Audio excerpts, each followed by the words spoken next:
You know, every once in a while, a movie comes along that really catches you by surprise, delivering a viewing experience that's way smarter, slicker, and better realised than it has any right to be. And I think that M3GAN, or I'm supposed to call it M3GAN, is a perfect example of this. I mean, let's be real here, January isn't exactly known as a fertile environment for quality movie making. It's the kind of month where movie studios half-heartedly fart out the least promising projects on their annual slate, usually with almost no marketing budget, and just hoping against hope that one of them might catch on. And at first glance, M3GAN seems like exactly the kind of candidate for the January dumping ground. A low-budget sci-fi horror movie that reads like a cross between Chucky and I, Robot, starring a cast of mostly unknowns, and released about 3 months late for the Halloween horror season. And yet, just like its main character, it turned out to be a smart, well-constructed little horror with flashes of satirical humour that were enough to make even a cynical asshole like me smile. And at the end of its lean and mean runtime, I came out of the movie theatre thinking,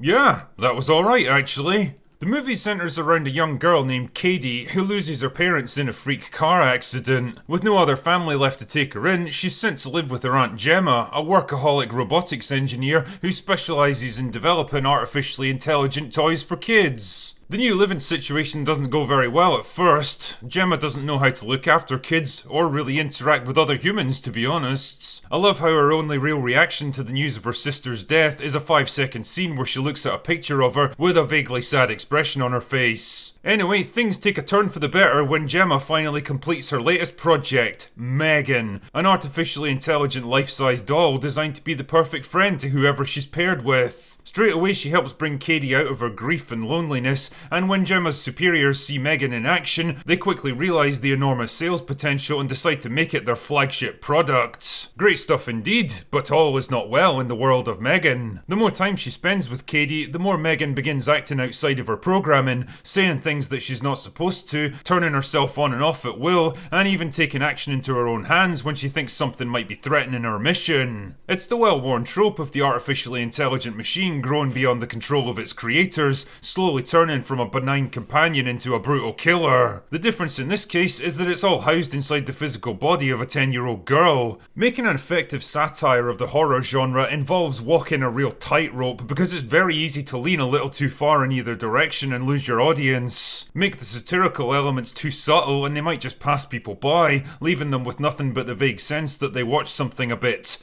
off. On the other hand, if you make the humour too obvious or the situations too ridiculous, then it crosses the line from satire into straight up goofy comedy, robbing the horror elements of their impact. But to its credit, I think M3GAN pitches itself just right. The main players are grounded enough that you can get invested in what's happening to them, but the script is able to play with all the tropes and cliches of the genre so that you know you're never meant to take it too seriously. Like the ridiculously incompetent police detectives who fail to see the obvious link between a series of murders and disappearances, or the greedy executive willing to roll out a potentially murderous product rather than lose face with his superiors. Nice little reference to The Shining there, by the way. And it's all helped by the amazing production design on M3GAN herself. Everything about her, from the creepy smile to the too perfect movements and the flawless blonde wig, puts her right in the uncanny valley that people find so uncomfortable, taking something familiar and distorting it just a little so that it's no longer quite right. She's a brilliantly expressive mix of CGI and animatronics, designed to mimic human behaviour, but in that disturbing, artificial way, when you know that what you're seeing isn't a real person, and yet you feel like it almost could be.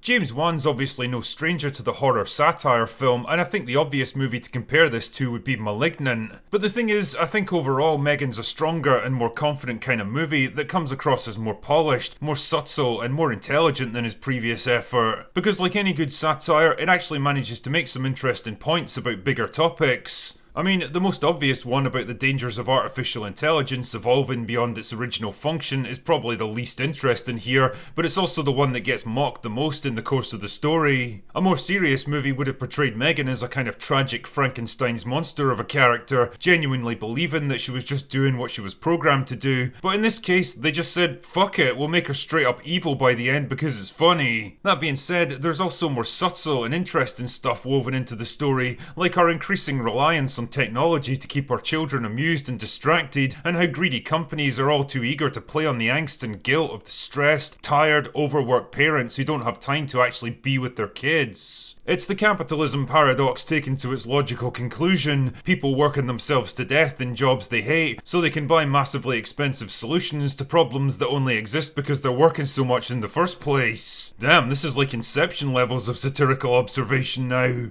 And it's kind of interesting to watch the effect all of this has on Katie as the movie progresses. The way M3GAN seems at first to be a silver bullet solution to her grief and isolation, only to slowly evolve into a kind of drug that she grows increasingly dependent on. Just like a kid forced off their Xbox after hours of staring at a screen will turn into a total asshole as they come down from that sweet dopamine hit, so Katie becomes more and more distracted, unpredictable, and even violent whenever she's separated from M3GAN. Because let's be honest, who would want to waste their time trying to form difficult and unpredictable relationships with other humans who all have their own unique wants and drives and interests that have to be taken into account, when you can just spend your days with literally the perfect companion who always says the right thing, always agrees and supports you, is infinitely patient and happy to do whatever you want. The movie might present this question in the form of a childhood friend, but really, you could probably apply the same question just as easily to lonely adults. Like I say, it's a surprisingly smart movie that makes its points effectively and often subtly, encouraging you to think more about something that you probably took for granted.